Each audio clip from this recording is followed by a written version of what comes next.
우리 기독교에 있어서의 고난은 고난 주간만을 위한 고난은 아니라는 것입니다. 예수님의 일생은 늘 고난의 연속이었습니다. 마지막 십자가를 지시기까지의 고난은 정말 일반 사람들이 감당하기 어려운 고난이었다는 것입니다. 물론 기독교 신앙의 핵심 가치에 고난만 있는 것은 아니지만 고난이란 단어를 빼고 우리 기독교를 또 생각할 수는 없는 것입니다. 왜냐하면 고난 없이 부활의 영광을 절대 누릴 수가 없기 때문인 것입니다. 어찌 보면 사람이 이 세상에 태어나서 죽을 때까지 인생 여정을 살펴볼 때 고난이 우리 삶의 전 과정에 녹아 있다고도 볼 수 있는 것입니다.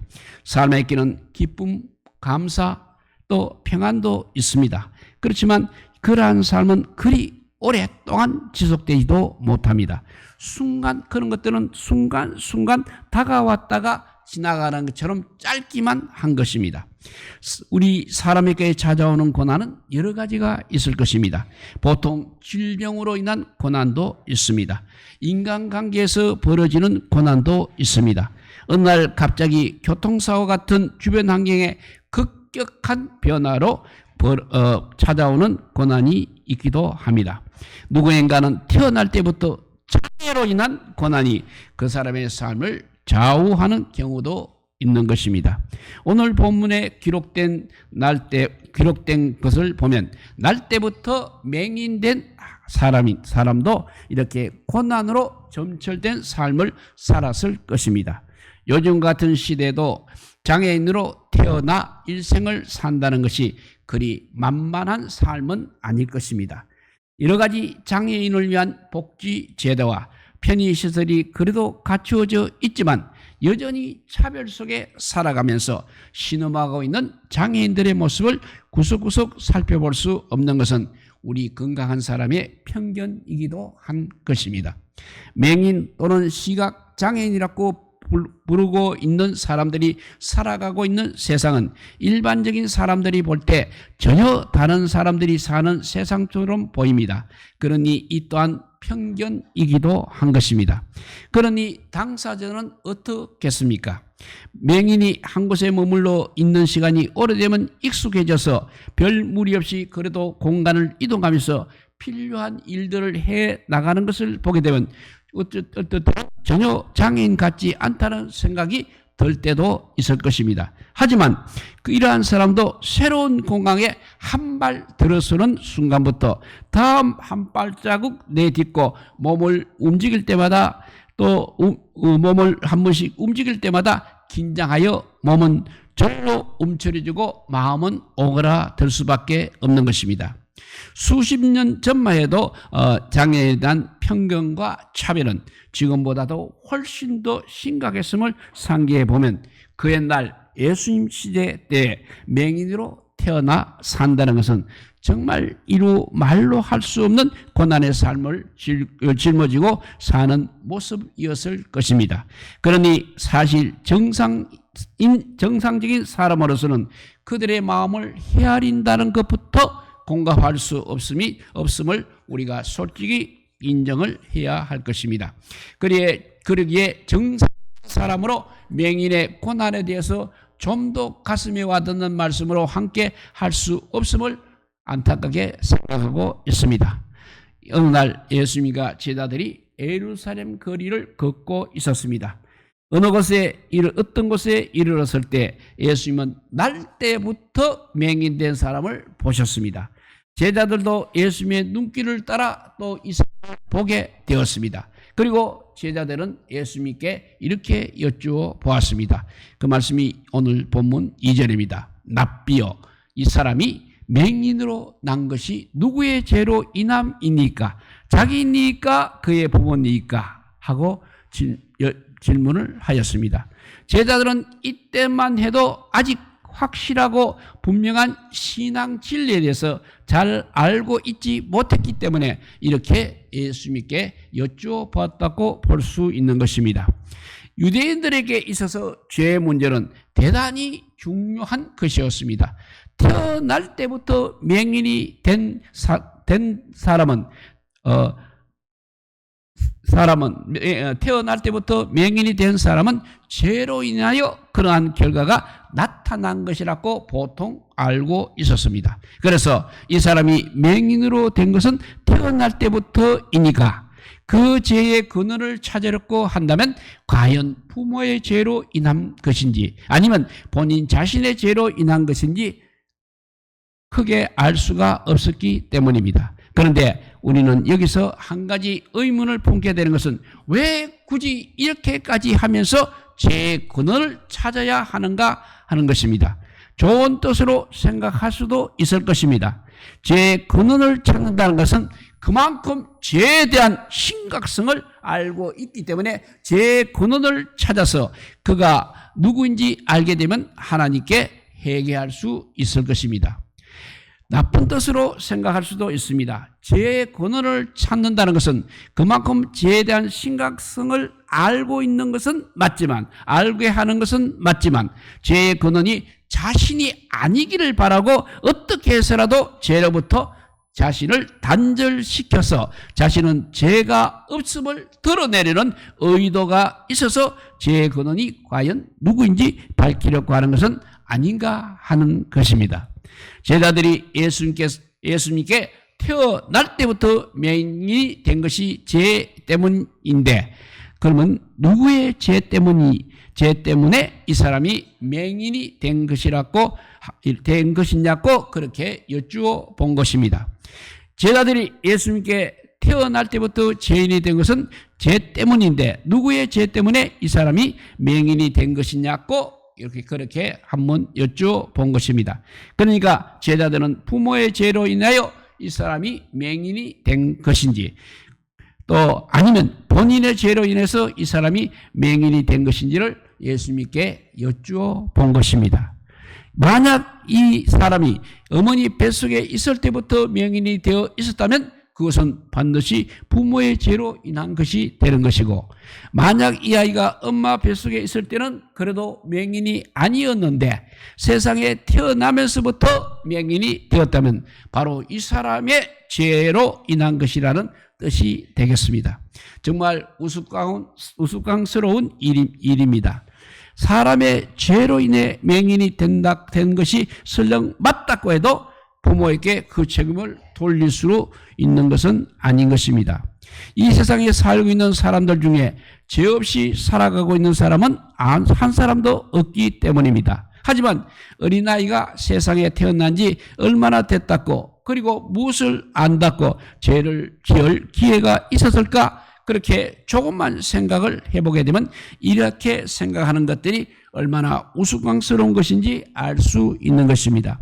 그런데 실제로 당시의 유대인들은 그런 생각을 하고 있었다는 것입니다. 그것은 바로 율법 교사들이 그렇게 가르쳐 주었기 때문인 것입니다.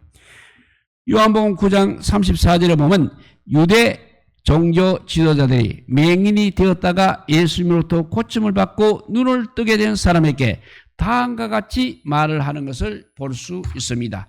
33절을 읽어봅니다. 그들이 대답하여 이르되 너가 온전한 죄 가운데 나서 우리를 가르치느냐 하고 이에 쫓아내어 보내니라 하였습니다. 이들의 한 말의 핵심은 너가 온전히 죄 가운데 나서인 것입니다. 이 말은 너가 죄 가운데 태어났기 때문에 맹인이 된 것이다고 말한 것입니다. 그런데 우리들은 세상에 태어나는 사람은 모두 죄 가운데서 태어나는 것임을 알고는 있고 있습니다. 이 말은 이 세상에 태어나는 사람은 본래 근본적으로 선하고 의로운 사람으로 태어나는 것은 아니라는 그런 뜻입니다. 이 말에 대해서 한창 말을 배우면서 자라는 어린아이들을 우리는 자세히 살펴보면 금방 알 수 있습니다. 선한 것은 그렇게 강하게 가르쳐도 잘 배우지를 못하고 있습니다. 그렇지만 악한 것은 강하게 절제를 시켜도 언제 그렇게 배웠는지 가르친 일이 전혀 없는데도 어느 때 못된 짓을 하고 있는 모습을 우리는 발견할 수 있는 것입니다. 그래서 시편 51편 5절에도 보면 이런 말씀이 기록되어 있습니다.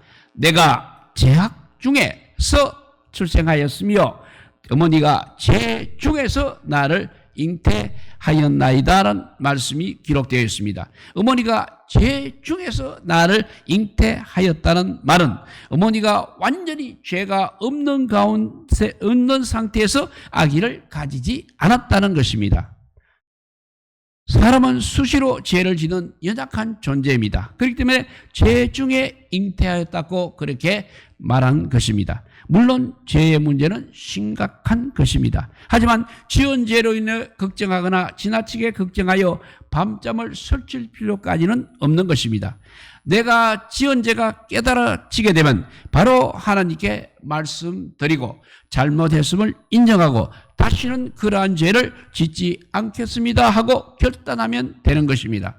만약 사람이 연약하여 결심한 것이 깨뜨려질 수도 있다는 생각이 들면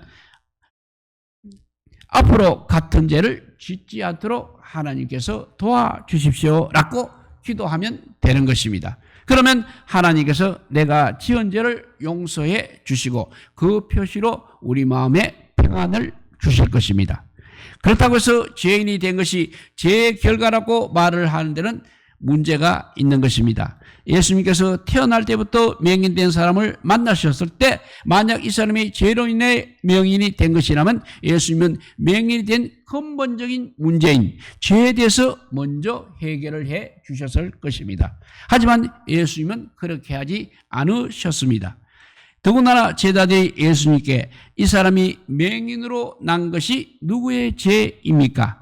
자기입니까? 부모입니까? 하고 여쭈었을 때 예수님은 3절에서 다음과 같이 대답을 하셨습니다. 어떻게 대답하셨냐면 이 사람이나 그 부모의 죄로 인한 것이 아니다. 그에게서 하나님의 일을 나타내고자 하심이다 라고 대답을 하셨습니다. 무슨 뜻이냐면 이 사람이 태어날 때부터 맹인이 된 것은 이 사람의 죄로 인해서도 아닐 뿐 아니라 그 부모의 죄로 인한 것도 아니라고 말씀하신 것입니다. 그래서 그에게 하나님께서 그에게 하시는 일을 나타내고자 하심이라고 하시는 것입니다. 그렇다고 해서 하나님께서 이 사람을 맹인으로 태어나게 하신 것이고 그 후에 고통 속에 살다가 어느 날 예수님을 만나게 되면 눈을 뜨게 될 것이고 그 결과 예수님이 맹인의 눈을 뜨게 해주셨다고 사람들에게 알려지게 하기 위해서 처음부터 이러한 일을 하나님께서 계획하셨다는 것도 역시 아닌 것입니다. 사람에게 찾아오는 질병이나 불행한 일들이 사람의 죄로 인한 결과인 것은 맞는 말입니다. 그래서 하나님은 예수님을 이 땅에 보내주셨고 또 사람에게 있는 모든 죄를 다 짊어지고 십자가에 못 박혀 죽게 하심으로 이것을 믿는 사람들의 죄를 다 용서해 주신 것입니다. 하지만 언제나 늘 사람에게 찾아오는 질병이나 불행한 일들이 죄로 인한 것이라고만 말을 해서도 안 된다는 것입니다. 우리는 이러한 사실에 대해서 욥기를 통해서 우리 깨달을 수 있습니다. 욥도 사람입니다. 그러기에 완전한 의인은 아니었습니다. 그럼에도 다른 사람에 비해서 욥은 욥기 1장 1절에 보면 우수 땅에 욥이라 불리는 사람이 있었는데 그 사람은 온전하고 정직하여 하나님을 경외하며 악에서 떠난 자들라고 말씀한 것을 볼 수 있습니다. 욥이 구체적으로 온전하고 정직하여 하나님을 경외하며 악에서 떠난 자로서의 삶이 어떠했는지는 4절과 5절은 다음과 같이 말씀으로 기록하여 주었습니다. 읽어보면 그의 아들들이 자기 생일에 각기 자기의 집에서 잔치를 베풀고 그의 누이 3명도 청하여 함께 먹고 마시더라. 그들이 차례대로 잔치를 끝내면 욥이 그들을 불러다가 성결하게 하되 아침에 일어나서 그의 명수대로 번제를 드렸으니 이는 욥이 말하기를 혹시 내 아들들이 죄를 범하여 마음으로 하나님을 욕되게 하였을까 함이라. 욥의 행위가 항상 이러하였더라 하였습니다. 욥에게는 10명의 자녀가 있었습니다. 이들이 자기 자신의 생일에 형제 자매들을 초청하여 잔치를 베푸고 함께 먹고 마셨습니다. 잔치가 끝난 후 욥은 그들을 불러다가 아침에 일어나서 자녀의 수대로 자녀의 수대로 하나님께 번제를 드렸습니다. 그것은 혹시 내 아들들이 죄를 범하여 마음으로 하나님을 욕되게 하였을까 하여서 행한 것이었습니다. 그런 이런 것만이 아니라 욥의 행위가 항상 이러하였다고 말씀하신 것을 보아서 욥은 매사에 무슨 일을 하든 하나님과의 관계를 생각하면서 살아갔던 사람이었다는 것을 우리는 알 수 있는 것입니다. 하지만 이러한 욥의 신앙적인 삶에 대해서 이제 사탄이 시기를 하게 됩니다. 그래서 사탄이 하나님 앞에 나왔을 때 하나님께서 사탄에게도 다음과 같은 말씀을 하셨습니다. 그 말씀이 8절입니다. 너가 나의 종 욥을 주의하여 보았느냐? 그와 같이 온전하고 정직하여 하나님을 경외하며 악에서 떠난 자는 세상에 없느니라 하셨습니다. 그러자 사탄이 하나님께 다음과 같이 대답을 하게 됩니다. 욥이 어찌 까닭 없이 하나님을 경외하리까? 주께서 그와 그 집과 그의 모든 소유물을 울타리로 두심 때문이 아니니까. 주께서 그의 손으로 하는 바를 복되게 하사 그의 소유물이 땅에 넘치게 하셨음이니이다. 이제 주의 손을 펴서 그의 모든 소유물을 주셔서 그리하시면 틀림없이 주를 향하여 욕하지 않겠나이까? 라고 하였습니다. 사탄이 볼 때 욥의 하나님께 대한 신앙은 하나님의 보호하심 속에서 지켜지고 있는 신앙, 그것이기 때문에 만약에 하나님께서 욥을 보호하시는 손길을 떼신다면 욥은 틀림없이 하나님을 욕하게 될 것이라는 뜻입니다. 이에 대해 하나님은 사탄에게 욥의 몸에는 손을 대지 말고 그의 소유물은 마음대로 해도 된다는 허락을 하셨습니다. 그러다 욥의 주변에 엄청난 고난이 닥쳐왔습니다. 불과 며칠 사이에 욥은 가족들을 다 잃었습니다. 10명의 자녀도 한꺼번에 모두 죽는 참사가 일어났습니다. 욥은 한꺼번에 자녀들과 재산을 모두 잃는 슬픔을 겪게 된 것입니다. 그럼에도 욥은 하나님께 대한 신앙을 잃지 않고 다음과 같이 신앙을 고백하였습니다. 내가 모태에서 알몸으로 나왔은즉 또한 알몸이 그리로 돌아가올지라. 주신이도 여호와시요 거두신이도 여호와이시오니 여호와의 이름이 찬송을 받을지니이다 라고 했습니다. 그리고 22절에 가보면 이 모든 일에 욥이 범죄하지 아니하고 하나님을 향하여 원망하지 아니하니라고 말씀한 내용도 볼 수 있습니다. 하지만 이번에는 또 사탄이 하나님의 허락을 받고 욥의 생명에는 지장이 없도록 하면서 정수리부터 바닥까지 종기가 나게 하였습니다. 이제는 욥의 아내도 견디기가 매우 힘들었습니다.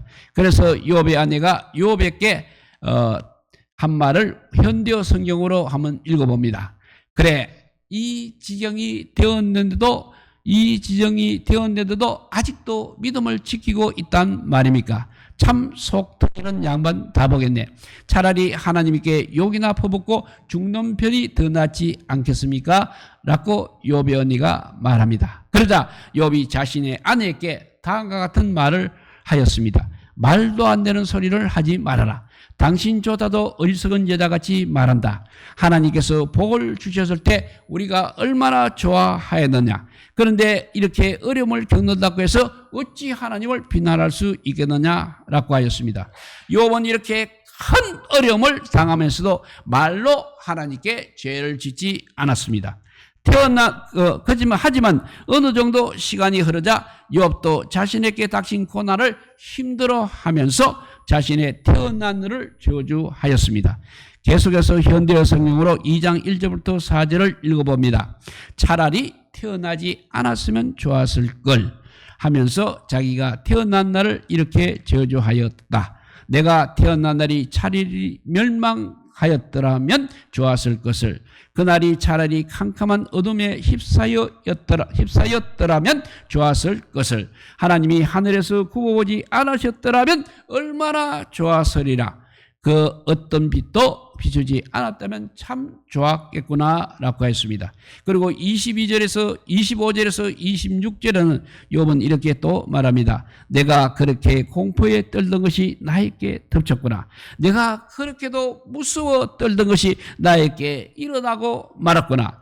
편하지 않거나 평안하지 못하거나 도무지 전혀 쉴 수가 없거나 밀려오는 것은 말할 수 없는 고난뿐이다 라고 했습니다.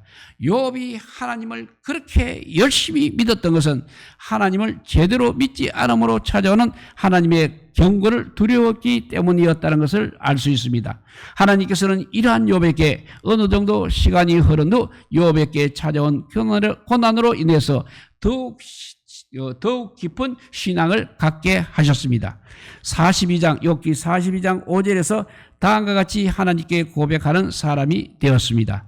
이렇게 고백합니다. 내가 주께 대하여 귀로 듣기만 하였사오나 이제는 눈으로 주를 배움나이다 라고 고백하는 사람이 되었습니다. 욥에게 찾아온 고난은 죄로 인한 것은 아니었다는 것을 여기서 알 수 있는 것입니다.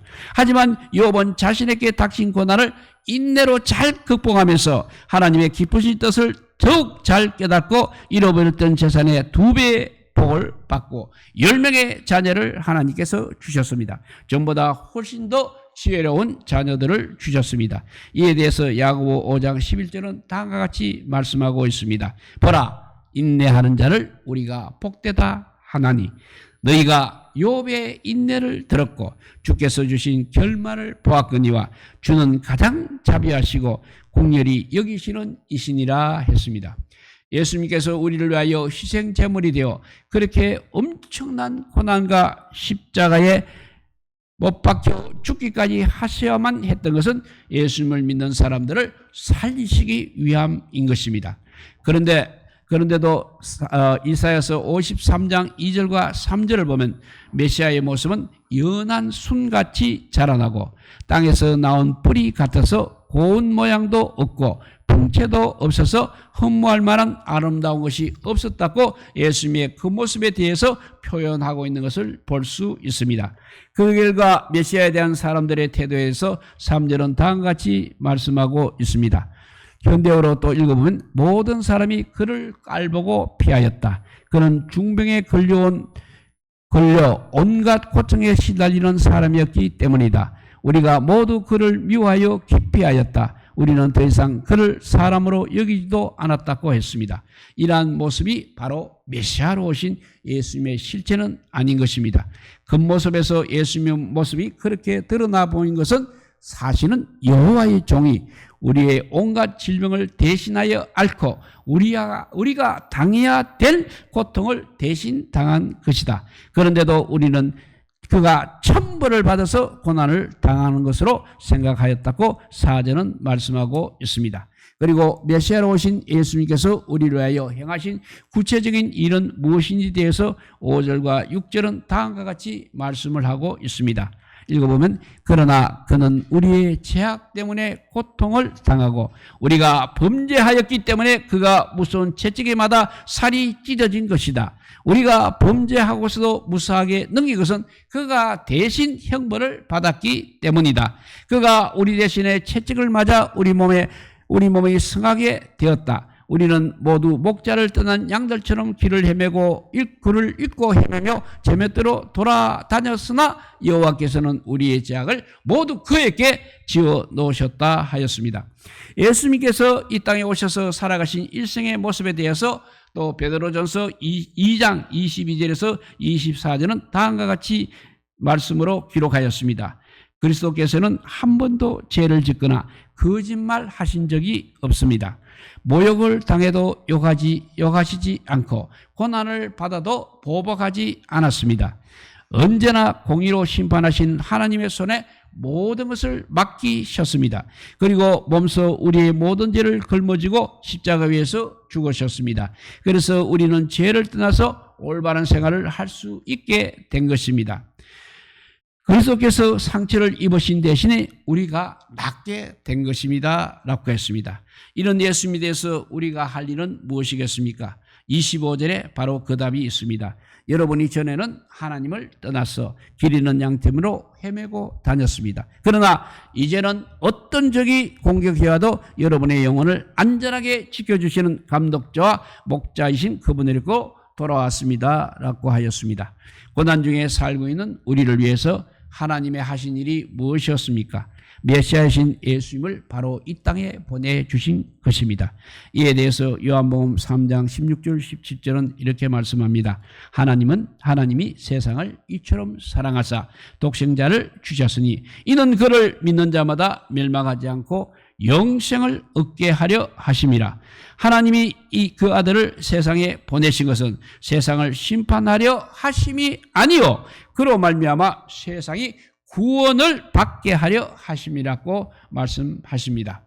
태어날 때부터 명인이 된 사람의 고난까지 다 이렇게 짊어지셨기 때문에 예수님은 이 명인에게 침으로 흙을 이겨 그의 눈에 바른 후 실로암이라는 연못에 가서 씻게 하심으로 그의 눈을 그가 눈을 떠 세상을 바라보게 해 주셨습니다. 또 영적인 눈도 뜨게 하셔서 메시아이신 예수님을 정언까지 하게 하셨습니다. 이렇게 하나님께서는 우리가 당하는 이 고난으로 인해서 사람이 불행해지는 것을 그냥 두고 보지 않으십니다. 사람에게 찾아온 불행을 고치셔서 복이 되게 하시는 사랑의 하나님이십니다. 일반적으로 사람들은 예수님의 그 모습을 보고 멸시하고 깔보았듯이 고난당한 사람을 피하고 심지어 더 큰 고난을 안겨주는 사람들도 없지 않아 있는 것입니다. 남이 당한 고난에 대해서 이해하려고는 하지 않고 오히려 그것은 자신과 전혀 상관이 없는 것처럼 행동하기도 하고 심지어 손가락질하고 상처난 곳에 소금을 뿌리듯 하는 사람도 있습니다. 하지만 조금도 실망하거나 낙심하지 마시기 바랍니다. 우리의 주님께서 우리를 사랑하고 우리와 함께 계십니다.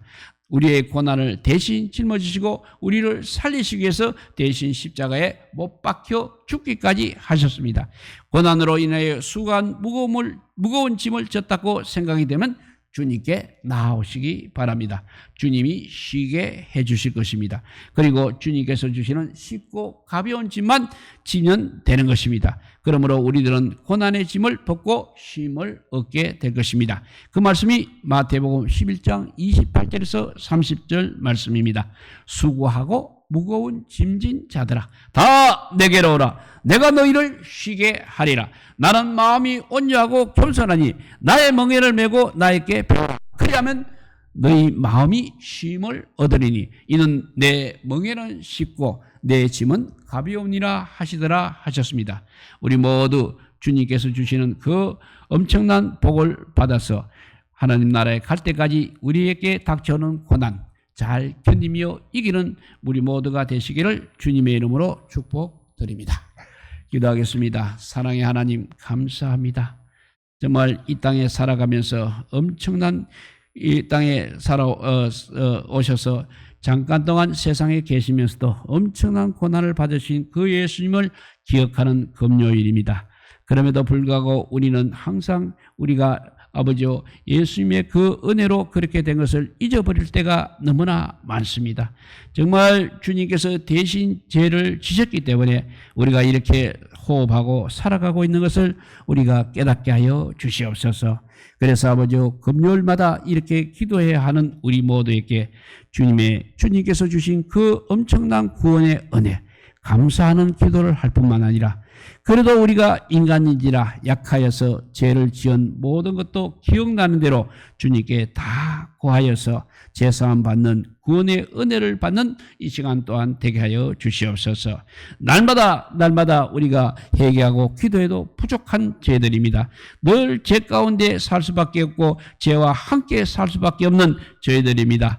주님께서 우리의 기도를 들으시고 이 금요정에 올리는 기도로 말미암아 우리가 모두 다 제사함 받고 주님께서 주시는 그 큰 은혜 받아서 이 땅에서도 정말 하나님 나라를 아버지요 경험하며 살아가는 우리 모두가 되게 하여 주시고 또 세계 각국에 복음을 전파하여서 정말 이 세상이 하나님 나라로 변하는 하나님 나라가 이루어지는 그날까지 우리가 열심히 아버지 주의 일을 감당하는 우리 모두가 되게 하여 주시기를 간절히 빌고 원하올 때 우리 구주 예수 그리스도 이름으로 기도드리옵나이다. 아멘.